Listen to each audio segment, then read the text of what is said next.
Аймақ басшысы Асқар Мырзахметов Нұрғиса Тілендиев атындағы мектеп-интернатының тәрбиеленушілерімен кездесті. Асқар Исабекұлы алдымен мектеп-интернат ғимаратын аралап, жай-күйімен танысты.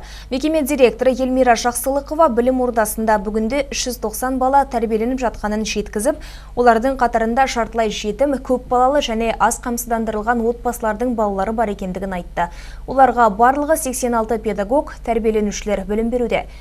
Өңір басшысы мекеме ауласындағы жаяу жүргіншілер жолы, жатақханадағы төсек орындарын жаңалау, жарықтандыруды арттыру мәселелеріне назар аударып, құрал жабдықтардың жеткілікті, асхананың талапқа сай болуына барынша көңіл бөлді.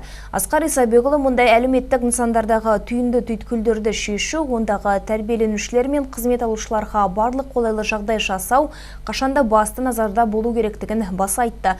Бұдан соң тәрбиеленушілермен кездескен аймақ басшысы балалардың түрлі сұрақтарына жауап беріп, өзінің оқушы кездегі қызықтарымен де бөлісті. Сондай-ақ жасөспірімдерді білімді болуға, еліміздің ертеңгі ұстынына айналуға шақырды. Тәрбиеленушілерді еркін әңгімеге тартып, арман тілектеріне құлақ түрген облыс әкімі олардың қажеттіліктерін алып беруге уәде берді. Жылы жүздесу естелік суретке түсумен түйінделді.